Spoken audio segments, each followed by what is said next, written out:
जी हां, ऑनलाइन धर्मांतरण। आज एक ऐसी बड़ी खबर पर हम करने जा रहे हैं अपने मेहमानों के साथ चर्चा जो आपको हैरान करके रख देगी। आपके साथ मैं हूं समीर अब्बास, मेरे साथ निधि वसंदानी भी मौजूद हैं। गर्मियों की छुट्टियां चल रही हैं, आपका बच्चा घर पर है, स्कूल में बीतने वाला वक्त भी घर में बीत रहा है। बच्चों का इन दिनों रूटीन अलग है, माँ बाप की अपनी व्यवस्था है। ऐसे में सबसे जरूरी हो जाता है अपने बच्चों पर आपकी नजर कितनी है। आप उसे बात बात पर रोके टोके नहीं, लेकिन नजर जरूर रखें। खास तौर से मोबाइल पर बीतने वाले उसके समय पर ध्यान रखें, क्योंकि आपका बच्चा टारगेट पर हो सकता है। जी हां, मोबाइल गेम उसे उस जगह ले जा सकता है जिसकी आपने कल्पना तक नहीं की होगी। आपका मासूम बस एक क्लिक पर उस जिहादी मंसूबे का शिकार हो सकता है जिनके एजेंडे खतरनाक हैं। इसीलिए आज हम कर रहे हैं बी अलर्ट, गेमिंग जिहाद ऑन, क्योंकि हमने अपने धर्म को लेकर एक सोच रखने का सबको अधिकार है, हम सब ये जानते हैं, लेकिन उसे थोपने का अधिकार किसी को नहीं है। अपने धर्म की अच्छाइयां बताने का सबको अधिकार है, लेकिन दूसरों के ब्रेन वॉश का नहीं। जी हां, बड़ा खुलासा हुआ है कि किस तरह गेमिंग ऐप के जरिए धर्म परिवर्तन बच्चों का कराया जा रहा है। धर्मांतरण के ऑनलाइन खेल का सनसनीखेज खुलासा हुआ है। यूपी के गाजियाबाद में ऑनलाइन गेमिंग के जरिए धर्मांतरण कराया जा रहा था। हिंदू नाम से आईडी बनाकर गेमिंग ऐप के जरिए धर्म परिवर्तन कराया जा रहा था, वो भी बच्चों का। ऐप के जरिए वीडियो दिखाकर ब्रेन वॉश किया गया। पुलिस ने एक मौलवी को इस मामले में गिरफ्तार किया है।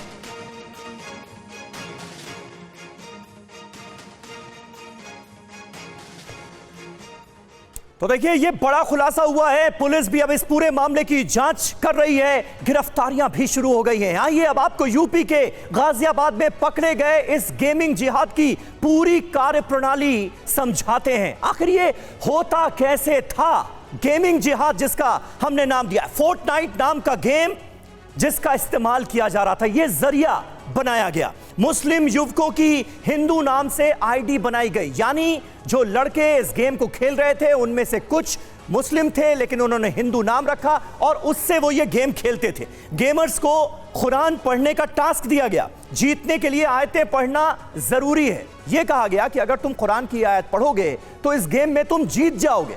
यह प्रलोभन दिया गया। डिस्कॉर्ड चैट, इसके बाद यह दूसरा ऐप है जिसका सहारा लिया गया, जरिया बनाया गया। डिस्कॉर्ड चैट ऐप के जरिए गेमर से बातचीत शुरू की गई, चैटिंग शुरू की गई, और फिर देखिए किसका नाम आता है, जाकिर नाइक के वीडियो का इस्तेमाल किया गया।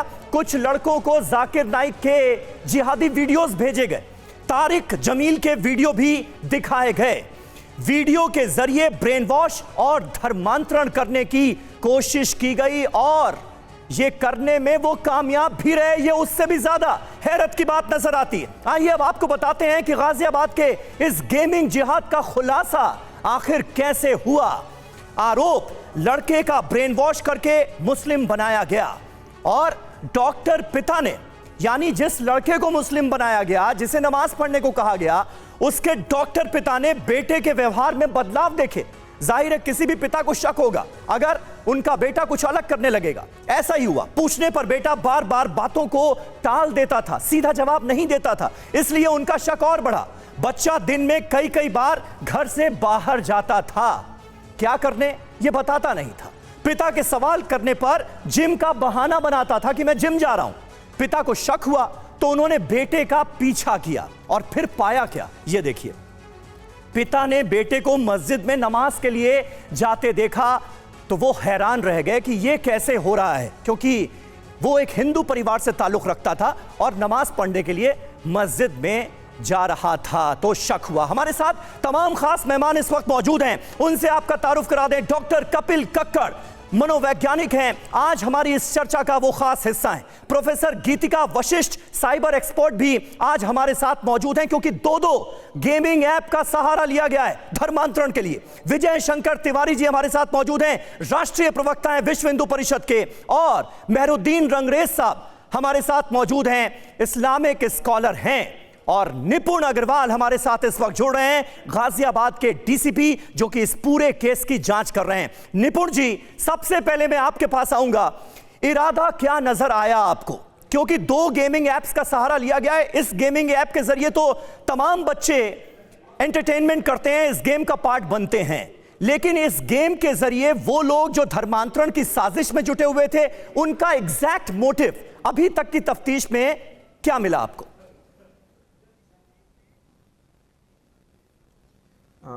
इसमें हम लोगों ने 30 मई को एक एफआईआर पंजीकृत करा था और उसके बाद ही हमने अपनी टीम्स थाने मुंबई रवाना कर दी थी और साथ ही साथ हमने जो मौलवी थे उनसे पूछताछ करी तो उनके पास हमको सब्सटैंशियल एविडेंसेस मिले।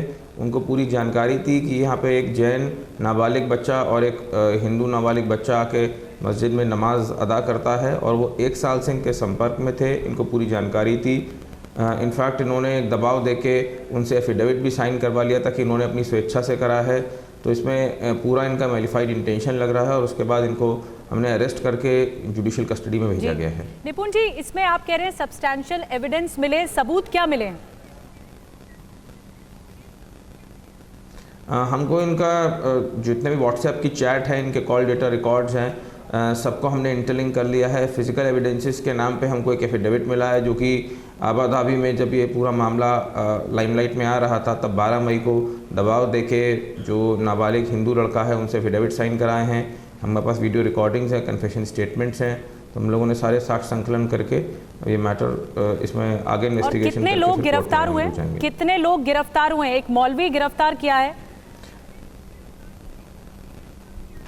अभी एक मौलवी गिरफ्तार हुआ है और बाकी की अरेस्टिंग के लिए हमारी टीम्स रवाना है और बाकी जो भी और पीड़ित हैं जिनके बारे में हमको पता चल रहा है सबसे पूछताछ करने के लिए हमारी टीम्स। निपुण जी, आखिरी सवाल आपसे, ऐसे कितने लड़के हैं या कहें ऐसे कितने बच्चे हैं जिनका धर्मांतरण करने की कोशिश की गई है और कितने लोगों ने धर्मांतरण किया है? और ये जो गेमिंग ऐप है उस पर जो लोग मौजूद थे और इस मौलवी के बीच क्या आपस में संपर्क था?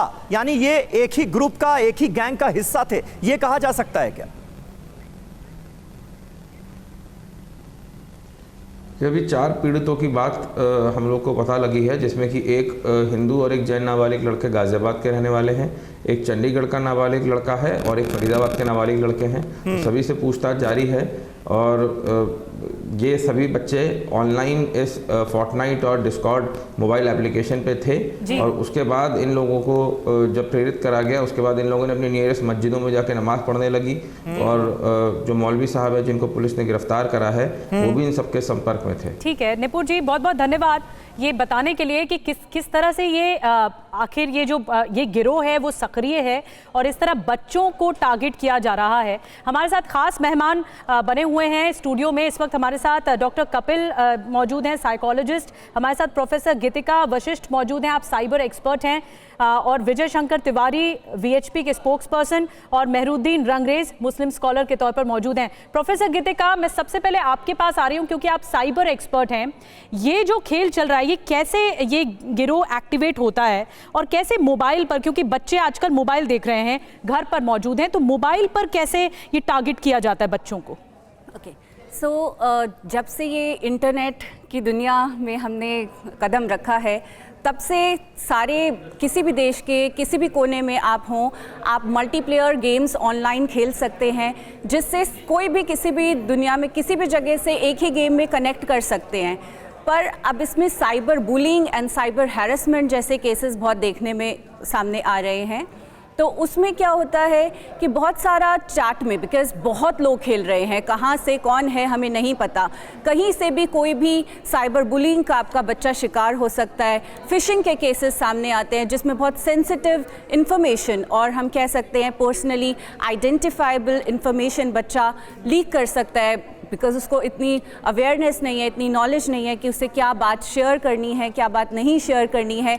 और जो लोग ये टारगेट करते हैं, जो लोगों ने ये प्लान करके इन गेम्स में उन्होंने गेम्स को ऐसे डिज़ाइन किया है, तो बहुत ज़्यादा एक प्रोबेबिलिटी बन जाती है कि वो बच्चे को सिंगल आउट करके उसे अपने अकॉर्डिंगली चला सकता है, उसको mentally they can just target that child. जी जी जी, बड़ी बात आप कह रही हैं कि और इसके भी स्टेजेस हैं, इन पर भी बात करेंगे कि आखिर किस स्टेज से आपके बच्चों तक ये ब्रेन वॉश किया जा रहा है। गेमिंग जिहाद इसे कहा जा रहा है और गेमिंग जिहाद के 3 टारगेट हैं जैसा कि हम आपको बता रहे हैं। एक पहला टारगेट ब्रेन वॉश करना, बच्चों का, आपके बच्चों का ब्रेन वॉश करना, वो भी मोबाइल फोन के जरिए। दूसरा टारगेट है धर्मांतरण, ये भी एक बड़ा टारगेट है। उसके बाद धर्म परिवर्तन कराना, बच्चों का इस कदर ब्रेन वॉश कर देना कि हिंदू बच्चा मस्जिद में जाकर नमाज पढ़े। और फिर तीसरा रिक्रूटमेंट होना, क्या बच्चे उनसे जुड़ रहे हैं जो इस तरह के गिरोह सक्रिय हैं। तो आपने देखा कि गेमिंग जिहाद के 3 मुख्य टारगेट क्या हैं। कैसे आपका बच्चा घर में बैठे बैठे साजिश का शिकार हो रहा है और आपको पता तक नहीं चल पाता, माता पिता को पता तक नहीं चल पाता। सबसे पहले यानी शुरुआत होती है ब्रेन वॉश से। बच्चा गेमिंग में आगे बढ़ने के जुनून में और कुछ भी करने के जुनून में राजी हो जाता है। इसी के बाद धीरे धीरे उसे ऐसी स्थिति में, ऐसी परिस्थिति में पहुंचा दिया जाता है कि वह कुछ भी करने को राजी हो जाए, यहां तक कि धर्मांतरण के लिए भी। यही नहीं, गेमिंग ऐप के जरिए खतरनाक संगठनों में रिक्रूटमेंट के कई मामले पिछले दिनों लगातार सामने आते रहे हैं। प्रोफेसर गीतिका से हमने बातचीत की, डॉक्टर कपिल भी हमारे साथ मौजूद हैं। डॉक्टर कपिल, मैं आपके पास आ रही हूँ। ये एक साइकोलॉजी है जो बच्चों के मानसिक ग्रोथ को हैम्पर कर रही है, लगातार उनके माइंड पर अटैक कर रही है और इसीलिए धर्मांतरण भी हो रहा है। देखिए, पहली बात है, बहुत ही जिसने डिज़ाइन किया है, hats off to those people. ये बहुत ही अच्छी तरह ऑर्केस्ट्रेटेड, सोची समझी चाल है जो मैंने अभी आपकी रिपोर्ट देखी है। उन लोगों को पता है किन बच्चों को टारगेट करना है, कैसे टारगेट करना है। बच्चों को जब वो 14, 15, 16 साल की उम्र में होते हैं, उनको चाहिए चैलेंजेस, और ये स्पेशली उन बच्चों को चाहिए जिनका सेल्फ कॉन्सेप्ट लो होता है, लो सेल्फ एस्टीम होती है, जो एक वल्नरेबल पोजीशन से गुजर रहे होते हैं। तो वो इस तरह के ऐप्स में अपनी सेल्फ अचीवमेंट को रिफ्लेक्ट करने के लिए वो इस चीज़ों को खेलते हैं। दूसरा है, क्योंकि इसमें चैलेंज होता है और जैसे वो चैलेंजेस जीतते रहते हैं, उनका internally self concept, self esteem high होता रहता है और वहां पे आहिस्ता आहिस्ता वो उनको एक तरह से एडिक्शन होनी शुरू हो जाती है। जो कंट्रोलर ऑफ द गेम है, आहिस्ता आहिस्ता वो जो बेट होता है वो कंट्रोलर ऑफ द गेम को दे देते हैं और उसके बाद उनको खुद नहीं पता चलता कि वो चैलेंज के थ्रू कितनी सारी चीजें और उनसे करवाई जाती हैं।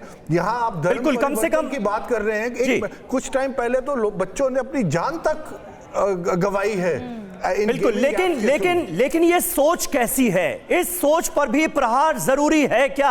हाजी मेहरुद्दीन रंगरेज साहब, आपने पूरी कहानी देखी, किस तरह की साजिशें रची जा रही हैं सिर्फ और सिर्फ इसलिए कि मासूम बच्चों का धर्मांतरण कराया जा सके, उन्हें हिंदू से मुसलमान बनाया जा सके। अगर सीधे सीधे अल्फाजों में यह कहा जाए तो इस सोच पर प्रहार का वक्त आ गया है क्या?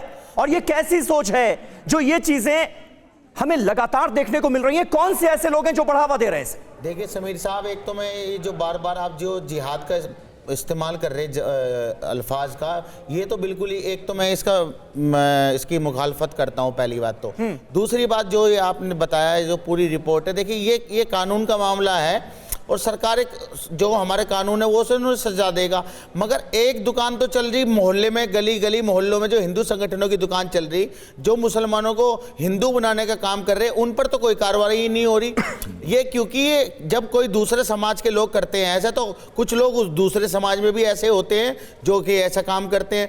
मगर कार्रवाई दोनों तरफ होनी चाहिए समीर भाई। अगर दोनों तरफ कार्रवाई होगी तब ये काम रुकेगा, नहीं तो ये भी करते रहेंगे, वो भी करते रहेंगे, आए दिन हम डिबेट करते रहेंगे, कुछ हासिल नहीं होगा। मेहरुद्दीन साहब, जिहाद का लफ्ज जो है वो इसलिए इस्तेमाल हो रहा है क्योंकि बच्चों का ब्रेन वॉश हो रहा है। ब्रेन वॉश करके जिहाद को मैं आपको बताता हूं जिहाद किसे कहते हैं। सुनिए, जिहाद का मतलब होता है जंग करना, ना कि इसमें क्या जंग हो रही है बताइए आप। हर चीज से आप कल को आप ये भी कह देंगे, कल को तो आप हमें भी जिहादी कह देंगे। आप कल जो बात कह रहे हैं उससे मैं इत्तेफाक रखता हूं, लेकिन जिहाद का मतलब क्या है और क्या बताया जाता है उससे आंखें बंद तो नहीं की जा सकती ना।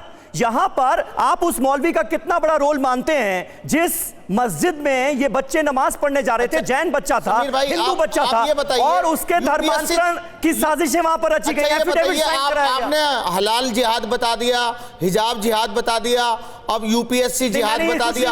कल को कुछ नहीं बताया, आपने नहीं बताया, लोग तो कह रहे हैं कुछ नहीं बताया, संगठन तो कहते ही है ना। नहीं, देखिए उन्होंने गली गली मोहल्ले मोहल्ले में दुकान खोले पड़े हैं, उन पर भी तो आप चर्चा करिए, भेजिए अपने रिपोर्टर और वहां पे करिए उनका मतलब पढ़ा रहे हैं, लीजिए इंटरव्यू, बता रहे लोग खुलेआम सोशल मीडिया पे लोग बता रहे हैं कि कैसे मैंने 500 लोगों को मुसलमान से हिंदू बना दिया।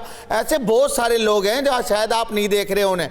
वो भी यही काम कर रहे हैं, तो एक्शन का रिएक्शन हो रहा है। अब अगर कोई ऐसा गलत एक्शन का रिएक्शन है, जस्टिफाई कर रहे हैं आप। अगर ये आप जस्टिफाई खुलेआम कर रहे हैं, अगर ये खुलेआम कर रहे हैं, तो वो भी कर रहे हैं, तो कार्रवाई इन पर हो रही है, उन पर भी होनी चाहिए। बच्चे के जहन में जहर भरा जा रहा है, आप जस्टिफाई कर रहे हैं उसे। इसमें जहर कहाँ है? उसे क्या जहर है उसके अंदर? ये जहर नहीं है, क्या कहा गया? ये जहर नहीं है कि आप अगर कुरान की आयतें पढ़ोगे तो तुम ये गेम जीत जाओगे, फिर जानबूझकर गेम हार जाओ। यानी जो हिंदू बच्चा है उसको इस्लाम में लाने के लिए ये सारी साजिशें रचना, ये ठीक है आपके लिहाज से? देखिए, मैं बार बार कह रहा हूं, यूपी में धर्मांतरण से लेके हर चीज का कानून है, हमारे संविधान गलत हो रहा है ना ये कहने में? गलत है, मैं कह रहा हूं। क्यों हिचकिचाते हैं? मैं कह रहा हूं गलत है अगर कोई ऐसा करता है, मगर जो लोग गलत करते हैं उन्हें तो आप एक बार भी उनसे पूछते नहीं है सवाल।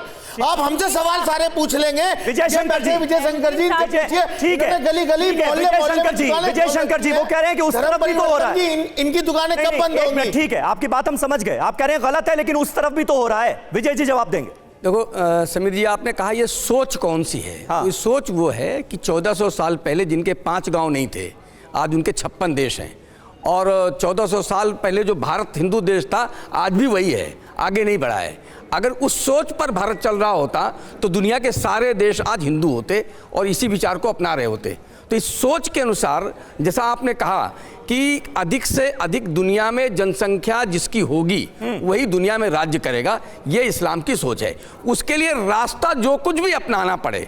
अब ये देखिए कितना कुटिल काम है, कितना गलत काम है कि आप बच्चों को भी नहीं छोड़ रहे हैं। कम से कम अगर वो बालिग होता, सोचने लायक होता, विचार करने लायक होता, तब उस पर प्रभाव करते तो मानते कि आप विचार परिवर्तन के लिए एक दूसरा रास्ता अपना रहे हैं। आप उन बच्चों को टारगेट कर रहे हैं जो ठीक से चीजों को समझ नहीं रहे हैं। विजय जी, ये पैटर्न क्राइम में तब्दील हो रहा है और इसीलिए हम आपको मेहरुद्दीन साहब कह रहे हैं कि ये जिहाद की तरफ आगे बढ़ता जा रहा है। मैं आऊंगी मेहरुद्दीन साहब, रुकिए, मैं आऊंगी आपके पास। और सबसे पहले बड़ी खबर बता दें, इस पूरे मामले में जो खुलासा हुआ है वो हम आपके सामने रख रहे हैं। ऑनलाइन धर्मांतरण के धंधे का खुलासा हुआ है। अपनी आइडियोलॉजी थोप रहे हैं कुछ इस्लामी संगठन, युवाओं को बनाया जा रहा है टारगेट। युवा ही नहीं, बच्चों को भी ऑनलाइन गेम बन रहे हैं ब्रेन वॉश का जरिया।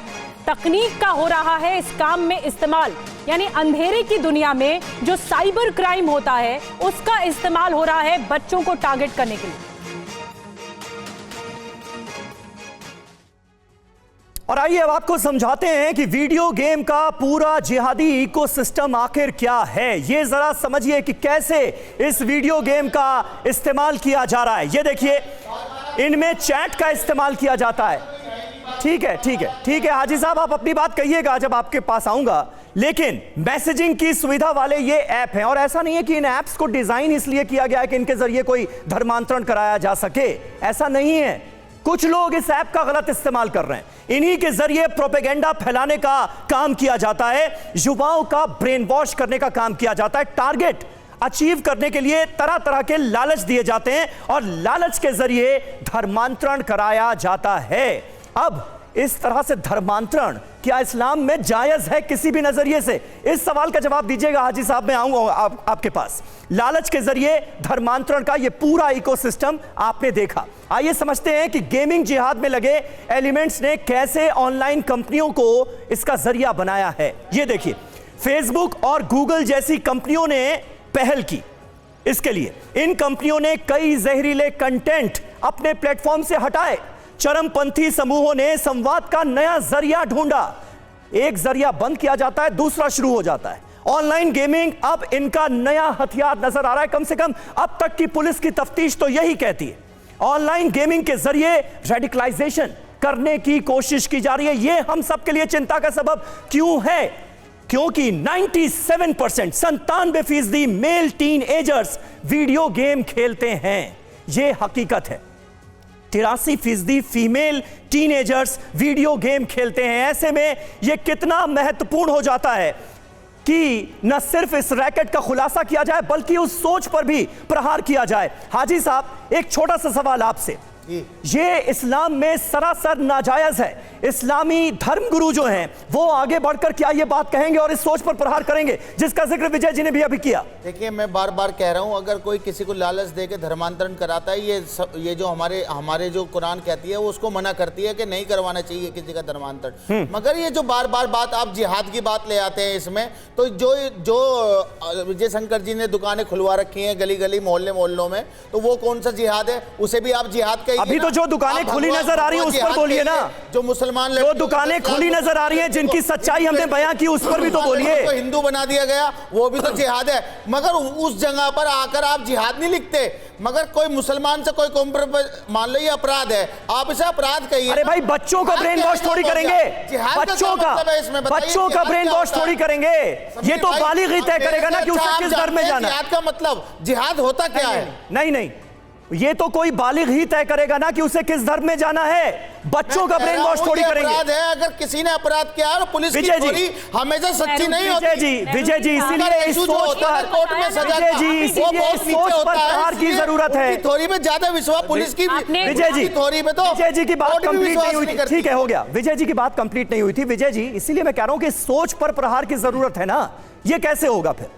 देखो, सोच का जो प्रहार है, जो षड्यंत्र है, ये सोच नहीं है, मैं इसको षड्यंत्र मानता हूं। हाँ। जब आप ये सोच के चलते हैं कि चाहे जो रास्ता अपनाना पड़े, गैर इस्लामिक लोगों को हमने इस्लाम में लाना है, उसके लिए चाहे लो जिहाद करना पड़े, चाहे वो प्रशासनिक अधिकारियों के स्तर पर कुछ काम करना पड़े, चाहे भूमि जिहाद करना पड़े, चाहे जगह जगह आप मजारें खड़ी कर दें, कितनी अवैध मजारें खड़ी कर देते हैं, वो भी एक इसका रास्ता है। तो ऐसे देखो, आप बीच में आप बात नहीं करने दो, मैं बोलूंगा। कह रही हूं, इसका जवाब तो लेना चाहिए ना। जो ये कह रहे हैं कि ये गलत है, वो उसको उस बात को जस्टिफाई कर रहे हैं, इस अपराध को, कम से कम उनसे तो जवाब लेना चाहिए ना। हाजी साहब, ये षड्यंत्र बता रहे हैं विजय जी, आप इस पर क्या कहेंगे? क्या ये षड्यंत्र नहीं है?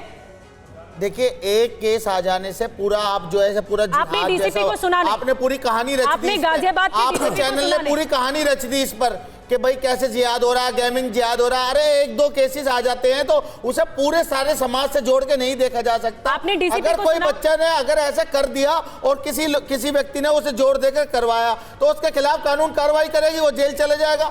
मगर जो मेन इश्यूज है उन पर बात होनी चाहिए। आपने पुलिस को सुना, डीसीपी को सुना, जो हमारे उनका बयान उनकी तरफ से कहा गया एक मौलवी गिरफ्तार हुए हैं। मौलवी का काम ये होता है कि किसी दूसरे धर्म के बच्चे को अपने धर्म में करके उसके बाद मस्जिद में जाकर नमाज पढ़ाए, ये मौलवी का काम होता है। जबरदस्ती वो भी मैं बता रहा हूँ, जो और माता पिता की जानकारी के बिना जो है वो खुलेआम लाखों की भीड़ में, हजारों की भीड़ में लोगों को, मुसलमान औरतों को, महिलाओं को और बच्चों को, सबको वो धर्मांतरण करवा रहे हैं। तो उनके खिलाफ क्या कार्रवाई होगी? वो वो बच्चों का धर्मांतरण करा रहे हैं, वो बच्चों का धर्मांतरण करा रहे हैं। सब आ जाओ सनातन में। कैसे मिला रहे हैं आप दोनों को? अरे भाई, इस देश में कानून है। ठीक है, एक मिनट हाजी साहब, इस देश में कानून है, कोई भी अपनी मर्जी से धर्म परिवर्तन कर सकता है, बालिग तो हो। यहां पर तो बच्चों का ब्रेन वॉश किया जा रहा है विजय जी, इसलिए यह मामला बहुत गंभीर नजर आता है। देखो समीर जी, आप धर्म तो बदल सकते हैं लेकिन अपना बाप नहीं बदल सकते हैं। जिनके ये अंग्रेज जी बैठे हैं, बोल दें कि नहीं हम तो भारत के पूर्वजों की संतान ही नहीं है, हम तो मुगलों की संतान है, तो मान लेंगे। वो कह रहे हैं इस्लाम में गलत है ये। हम कह रहे हैं मैं कह रहा हूं कि जब पूर्वज हमारे वही हैं, हाँ। वही आज अपने पूर्वजों के घर में कोई वापस आता है तो उसको क्या कहते हैं? उसको धर्मांतरण कहते हैं क्या? वो धर्मांतरण कर ही नहीं रहा, वो तो अपने पूर्वजों के घर वापस आता है। तो जो दुकान की बात कर रहे हैं, यहाँ कोई दुकान नहीं चलती है। 500 एक रंगरेज अभी मैं परसों नरसों आपके यहाँ था, ये करके एक घटना दो घटना, मैंने 521 ऐसी घटनाएं जो फिलहाल 1-2 वर्षों की हैं लो जिहाद की, बिल्कुल वो साक्ष्य के साथ, जिसमें कहीं न कहीं समाचार पत्र और थाने इन्वॉल्व हैं, वो मैंने सौंपा था और अनेक लोगों को हमने दिया है कि उनको जी ने क्या कहा सदन में, वो बता दीजिए। देखो एक मैं बताता हूं वो सच बोल रहे हैं। अरे मैं बताता हूं मंत्री, या आप सच बोल रहे हैं? मैं बताता हूं, ये जनता मैं बताता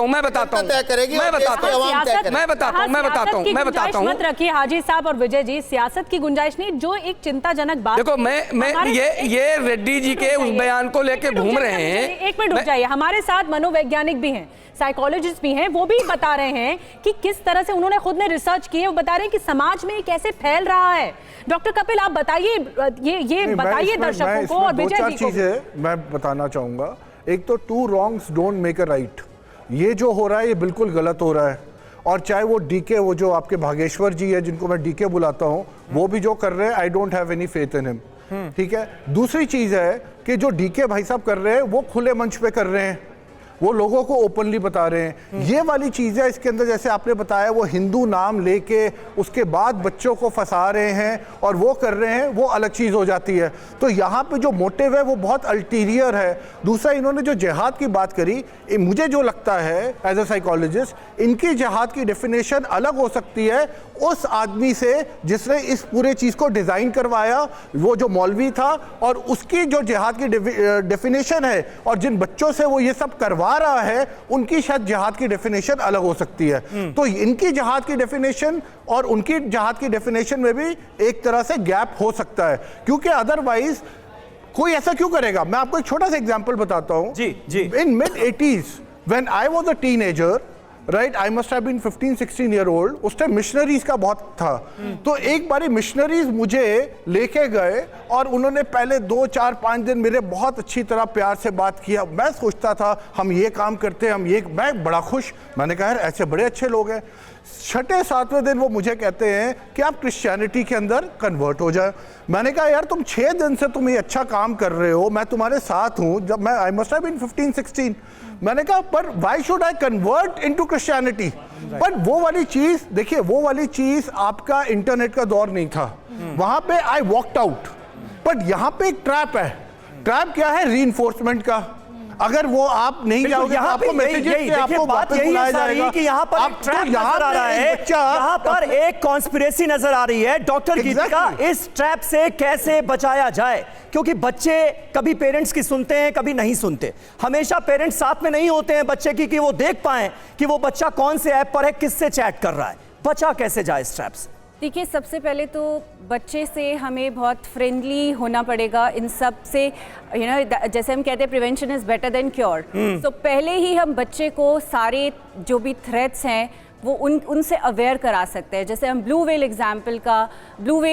व्हेल गेम का एग्जाम्पल दे सकते हैं कि किस तरह से बच्चों ने खुदकुशी करी है, जो लास्ट फाइनल टास्क होता था उस गेम का। तो अगर हम बच्चों से पहले ही ये चीज़ें शेयर करें, वन थिंग। सेकेंड थिंग, हम बच्चों को ये एडवाइस करें कि कोई भी अगर वो गेम खेल रहे हैं या कोई भी वो ऑनलाइन कुछ भी अकाउंट बना रहे हैं, they should never share their personal information anywhere. Anything related to their age, location, their school and their. और गीतिका जी, एक और ट्रैप है। जब बच्चे मोबाइल फोन यूज करते हैं तो कई तरह के पॉपअप्स भी होते हैं जो एप्लीकेशंस होते हैं, इस बात के लिए फैसिनेट करने के लिए, अट्रैक्ट करने के लिए कि आप उस गेमिंग ऐप में चले जाइए। ये बच्चे कर रहे हैं और ये टीनेजर्स इससे बहुत अट्रैक्ट होते हैं। इससे ये कैसे रोका जा सकता है? पहली बात तो इसके अलावा जो सबसे ज़्यादा खतरनाक है वो ये है कि जब भी कोई गेम डाउनलोड करते हैं वो पूरी परमिशन मांगता है to access your phone books and even almost every information that is there on phone. And बच्चों को वो समझ नहीं है कि उनको क्या अलाउ करना है, क्या एक्सेस देना है, क्या नहीं देना है। इसकी भी अगर हम जानकारी बच्चों को पहले से ही दें, उन्हें एडवांस में हर चीज़ का इफेक्ट एंड साइड इफेक्ट सब अच्छे से हम समझाएं, तो बहुत हद तक हम बच्चों को इन ट्रैप्स से बचा सकते हैं। बच्चे क्योंकि और यहाँ पर खास बात यह है कि ये ऐप्स जो हैं, इनका इस्तेमाल तो तमाम बच्चे कर रहे हैं देश और दुनिया में।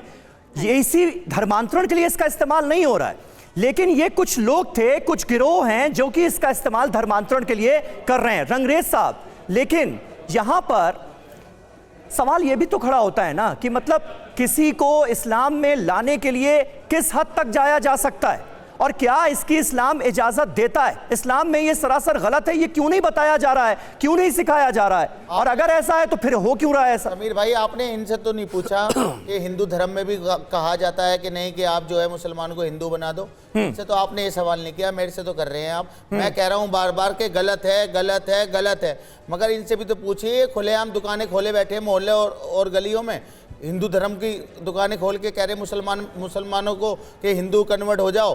तो देखिए ये सारी चीजें दिख रही है, मगर एक तरफा जब कार्रवाई होती है तो वो सारी नजर आती है। यहां पर तो लालच दिया जा रहा है ना, यहां पर तो लालच दिया जा रहा है, धोखा किया जा रहा है, साजिशें रची जा रही हैं। उसके खिलाफ देश फर्क है ना दोनों में। कानून उनको सजा देगा, हम कह रहे कोई भी हो, मगर एक सिलेक्टिव होकर जो मुसलमानों के खिलाफ प्रोपेगेंडा चलाया जा रहा है, बार बार जिहाद का नाम लिया जा रहा, मैं इसकी मुखालफत कर रहा हूं। मैं बार बार कह रहा हूं आप इसे कौन, ये गलत है, आप ही की बात का जवाब गलत है, जो कर रहे हैं वो गलत है, मगर इसमें जिहाद का नाम जोड़ देना ये कहां तक जायज है, आप ये मुझे बता दीजिए। ठीक है, आपको उस पे आपत्ति। आजी साहब जवाब ले लेते हैं विजय जी से। विजय जी कह रहे हैं कि एक तरफा कार्रवाई हो रही है, क्यों नहीं पूछा जा रहा हिंदू धर्म से कि क्या वो भी इसी तरह के अपराध में या फिर क्राइम में शामिल है? बिल्कुल, मैं समझ गया होता है या गिरोह इस तरह एक्टिवेटेड है। मैंने पहले बता दिया कि ये ज्ञात है कि दुनिया में सर्वाधिक प्राचीन देश अगर कोई है भारत है। भारत और भी दूसरे होंगे लेकिन भारत के लिए ऐसा कहा जाता है, उनका लिटरेचर बहुत प्राचीन है। तो इस देश में रहने वाला जो हिंदू समाज है उसको सनातन समाज के लिए हिंदू समाज है, अगर इस काम में लगा होता तो आज दुनिया में इस्लामिक कोई नहीं होते और कोई क्रिश्चियन नहीं होता, सारे हिंदू होते। तो ये मोटो नहीं है। दूसरी बात ये जो अभी रंगरेज बात कर रहे थे कि कानून है, तो जिन जिन मामलों में भारत में कानून आप पर शिकंजा कसता है, तो दुनिया भर में आप कह रहे हैं कि भारत में मुसलमानों को परेशानी हो रही है, भारत में मुसलमानों को तंग किया जा रहा है। और आप नहीं कह रहे, विपक्ष के नेता भी जाके भारत के बात में बोल रहे हैं कि भारत में मुसलमान बहुत संकट में हैं। क्या? क्योंकि यहां का प्रशासन ऐसे ही सारी गतिविधियों में लोगों पर शिकंजा कस रहा है। ठीक है, चलिए वो तो एक पॉलिटिकल बहस शुरू हो जाएगी, पॉलिटिकल नैरेटिव सेट होने लगेंगे। बहुत बहुत शुक्रिया। लेकिन ये अपने आप में एक बहुत बड़ी समस्या थी जिसमें साजिशों के तार जुड़ते हुए नजर आए, और इस वजह से हमने अपने दर्शकों के सामने ये पूरा मामला रखा। आप सभी का बहुत बहुत शुक्रिया हमारे साथ जुड़ने के लिए।